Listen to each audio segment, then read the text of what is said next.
Pada saat itu para pendosa hadirin, para pendosa. Ya waddul mujrimu law yaftadi min adzabi yauma idzin bibani. Pada saat itu para pendosa berharap anaknya bisa jadi tumbal dia agar selamat dari api neraka. Allahu Akbar. Anaknya, dia berharap ya Allah bakar anak saya saja biar saya selamat. Banyak orang berpikir wali selalu identik dengan hal-hal yang di luar nalar manusia. Ia punya kekuatan supranatural atau sesuatu yang nggak bisa dilakukan oleh orang-orang biasa. Hadirin, langsung aja kita lihat apa yang Allah firmankan. Allah Subhanahu wa Ta'ala dalam 3 ayat tersebut minimum memberikan 3 kehebatan wali, 3 keistimewaan wali. Yang pertama kata Allah, ala inna awliya Allah la khawfun alaihim wala hum yahzanun. Ketahuilah, sesungguhnya para wali-wali Allah. Nah ini kehebatan pertama hadirin. La khawfun alaihim. Mereka tidak memiliki rasa takut terhadap apa yang akan menimpa diri-diri mereka. Hadirin yang dirahmati oleh Allah. Mungkin ada cuman gitu doang Pak Ustadz. Dipikir bisa terbang. Antum bisa terbang, tapi antum paranoid, apa manfaatnya? Gak ada. Antum kan kalau naik Boeing atau naik Airbus bisa terbang tuh. Tapi antum takut ketinggian. Lalu lewat atas India, Pakistan tuh turbulensinya kenceng banget. Apalagi pilotnya memang sudah menyarankan antum banyak-banyak zikir. Khususnya la ilaha illallah. Gimana perasaan antum? Gak ada enak-enak. Antum tuh bisa terbang. Itu berapa feet di atas tuh hadirin. Antum punya kemampuan kebal, tapi hidup antum ketakutan. Ih, gak enak hadirin. La khawfun alaihim. La khawfun alaihim. Dan kalau antum buka penjelasan para ulama, antum cek buku tafsir Ibnu Katsir, tafsir Al-Qurtubi, tafsir At-Tabari, tafsir Ibnu Atiyah, maka para ulama menitik beratkan tidak ada rasa takut di akhirat hadirin. Jadi khususnya tidak ada rasa takut di akhirat. Sebagai ulama, tidak ada rasa takut di masa yang akan datang. Khususnya di akhirat. Itu tuh kehebatan jadi wali hadirin. Di saat manusia ketakutan, di saat matahari berada 1 mil di atas kepala kita, di atas banyak manusia tenggelam dengan keringatnya sendiri, di saat orang gak mau kenal sama sahabatnya, wala yas'alu hamimun hamima, kata Allah dalam surat Al-Ma'arij ayat 10. Itu hari mengerikan hadirin, hari menakutkan. Salah satu yang menggambarkan betapa mencengkamnya hari tersebut, apa yang Allah firmankan dalam surat Al-Ma'arij ayat 10 dan berikutnya. Allah katakan, wala yas'alu hamimun hamima. Seseorang tidak akan menanyakan kekasihnya di sana. Gak akan menanyakan sahabatnya di sana. Yubassarunahum. Kata Ibnu Abbas, mereka lihat sahabat mereka. Mereka lihat saudara mereka lihat kakak mereka di sana, adik mereka di sana, istri mereka di situ, suami mereka di ujung sana misalnya. Tapi setelah itu mereka menyingkir. Mereka nggak mau mendekat. Yauma yafirrul mar'u min akhihi wa ummihi wa abihi wa sahibatihi wa bani likulli imri'in minhum yauma idzin sya'nu yughni. Pada hari di mana seseorang melarikan diri dari saudaranya, menghindar dari kepasangan dan anak-anaknya, dan gak mau ngedeket ke orang tuanya. Likulli imri'in minhum yawma idzin sya'nu yughni. Setiap orang hanya memikirkan dirinya. Antum, gimana perasaan antum ketika ngelihat istri antum gak mau deket sama antum? Orang tua antum kabur dari antum. Dan itu diperparah apa yang Allah katakan dalam surat Al-Ma'arij, yubassarunahum yawaddul mujrimu law yaftadi min adzabi yauma idzin bibani. Pada saat itu para pendosa hadirin, para pendosa. Yawaddul mujrimu law yaftadi min adzabi yauma idzin bibani. Pada saat itu para pendosa berharap anaknya bisa jadi tumbal dia agar selamat dari api neraka. Allahu Akbar. Anaknya. Dia berharap, ya Allah bakar anak saya saja biar saya selamat. Hadirin, musibah di dunia apabila kita qadarullah berada di sebuah gedung, gedung itu kebakar. Lalu ada seorang ibu bareng anaknya nih, anak yang masih nyusu. Begitu kebakaran, mungkin anaknya digendong seseorang, dia keluar, anaknya nggak ada di luar. Terus dia lihat di gedung tuh api semua. Saya ingin tanya, kira-kira tuh ibu masuk lagi nggak ke gedung tersebut?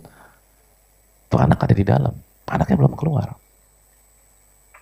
Dia nyari anak itu, anakku mana? Anak saya mana? Anak ibu masih ada di dalam. Oh itu masuk hadirin, masuk. Bu jangan bu, ini api udah merajalela, api udah ngebakar semua. Ibu kalau masuk kamu kemungkinan besar nggak bisa keluar. Masuk hadirin, itu api. Di sana hadirin, nggak ada pemandangan begitu.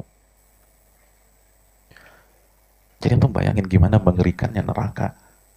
Sifat keibuan hilang.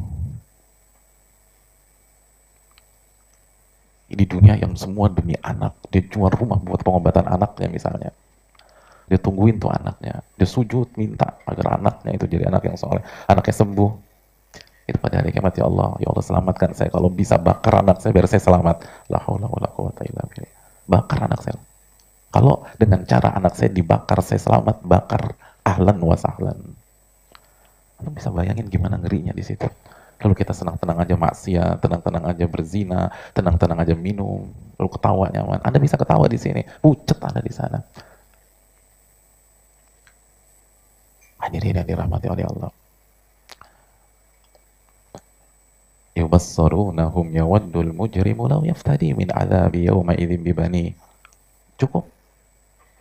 Ada kelanjutannya ayat itu hadirin. Wa sahibatihi wa akhi. Gak cukup anak. Dia akan bilang, oh para pendosa akan berharap, kalau anak saya nggak cukup ya Allah, itu bakar istri saya, bakar suami saya, dan bakar saudara-saudara saya. Ini sahabat saya ada bakar ya, bakar, biar saya bisa selamat. Nggak masuk akal di sana hadirin. Saya pernah ketemu orang tua, seorang ayah, anaknya kena CA, stadium 4. Pada saat nganterin anaknya operasi, dia bilang ke saya, Ustadz, kalau boleh milih, saya siap nuker posisi dengan anak saya. Biarkan anak saya selamat, saya kena CA dan dioperasi. Itu dunia. Atau tahu kan gimana sakitnya CA itu? Gimana menderitanya kalau kita lihat teman kita, saudara kita, mungkin orang tua kita kena kanker. Tapi itu masih bisa tuh, kita masih bisa. Kalau jangan dia deh, saya deh. Tapi orang ngeliat neraka nggak ada tuh hadirin. Ya Allah bakar anak saya, bakar. Agar saya bisa selamat. Wa sahibatihi wa akhi. Kalau nggak cukup, suami saya dibakar, istri saya dibakar. Wa fasilatil lati tuwi. Nggak cukup juga, keluarga besar saya bakar, ya Allah, bakar. Siksa mereka. Kalau bisa jadi tumbal, adab mereka semua, biar saya selamat. Belum cukup, dia lanjutin, wa man fil ardi jami'an thumma yunji. Kalau belum cukup juga, keluarga besar semua orang di muka bumi ini dibakar, ya Allah, biar saya aja selamat, gak ada masalah. Ya Allah, hadirin. Itu tuh dosa kita kalau kita maksiat, kalau kita syirik, hadirin. Kalau kita beribadah dengan ibadah yang gak ada tuntunannya, kita melakukan bid'ah misalnya. Kalau kita gibah, kita omongin aib orang, kita durhaka sama suami, hadirin, yauma tubalas sarair. Dalam surat At-Tariq ayat 9 Allah mengatakan, itu hari semua rahasia kita dibongkar. Allah bongkar. Yang waktu di dunia pernah selingkuh, istrinya nggak tahu, anaknya nggak tahu, dibongkar sama Allah di depan istri dan anak-anaknya. Antum siap gitu? Kita yang di depan anak kita atau istri kita atau orang tua kita dikatakan pahlawan, hero, diagung-agungkan. Yauma tubalas sarair. Dibuka tuh. Skandal kita, maksiat kita. Dibuka semuanya. Hadirin, di hari itu para wali la khaufun alaihim Mereka nggak ada rasa takut.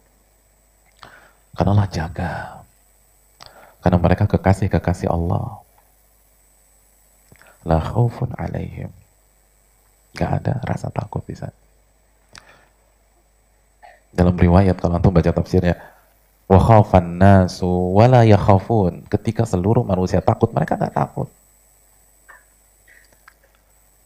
Itu tujuan kita datang di sini, hadirin. Maka coba niatin deh, aku harus datang kajian, aku harus kajian, aku harus belajar, terus diamalin. Karena Allah mengatakan akhillau yawma idzin ba'duhum ba'd, al-akhillau yawma idzin ba'duhum apa? Al-akhillau yawma idzin ba'duhum li ba'din adu illal muttaqin. Jazakallahu khair saja. Allah mengatakan al-akhillau, orang kekasih-kekasih, orang-orang semua jadi musuh pada hari itu. Semua musuh. Mau romantisnya kayak apa? Itu di sana musuh kata Allah. Kecuali orang-orang yang bertakwa. Musuh.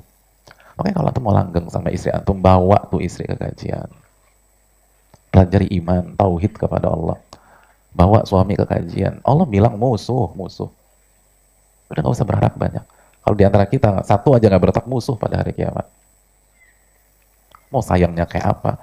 Anak sama ibu musuh pada hari kiamat. Musuh. Itu tadi musuh. Saking musuhnya, kalau dia bisa membuat saya gak diadab, bakar anak saya Allah. Musuh, kan musuh. Antum kalau sama musuh gak mikir-mikir. Yang selamat hanya para wali. Hanya orang-orang yang bertakwa. Oleh karena itu yang pertama, jamaah, la khaufun alaihim. Di sini kita tahu dahsyatnya kehebatan wali itu. Dan semua kita bekerja untuk hari itu. Untuk hari itu. Maka antum jangan terpengaruh, teman-teman ngebully kita, ngecengin kita, ngejatuhin kita, dia ketawa. Orang-orang yang makan harta haram kayaknya senang-senang. Hadirin, yang penting itu bukan siapa yang tersenyum di lap pertama atau lap kedua atau lap ketiga. Yang terpenting siapa yang tersenyum di garis finish, itu yang paling penting. Ini masih lap. Karena kita berhijrah, terus kita bertahan, karena kita jungkir balik, nggak punya apa-apa. Terus yang nggak peduli halal haram, yang melakukan kesyirikan, dia ketawa. Mas, baru lap pertama, baru lap kedua, lap ketiga. Nanti kita lihat di sana gimana. Ibu-ibu di belakang. Ini kalau bicara pembukuan, itu yang jago ibu-ibu. Apa teori pembukuan ibu-ibu sekalian? Salah satu teori pembukuan apa? Yang terpenting adalah saldo akhir. Itu. Oh iya. Yang terpenting saldo akhir. Antum punya saldo 70M pekan ini. Kalau bulan depan antum harus bayar hutang 80M, ada apa gunanya 70M pekan ini? Nggak ada gunanya. Minggu depan kita harus bayar 80M. Dan saldo akhir kita di akhirat, hadirin. La khaufun alaihim. Itu yang kita kerjain. Orang-orang cerdas selalu melakukan sesuatu karena dia memikirkan titik akhir dari perjalanannya. Itu. Bukan sehari 2 hari ke depan. Bukan sehari 2 hari ke depan. Dan titik akhir perjalanan kita adalah hari yang tidak ada manfaat di sana, harta maupun anak-anak, kecuali orang yang datang kepada Allah dengan hati yang selamat.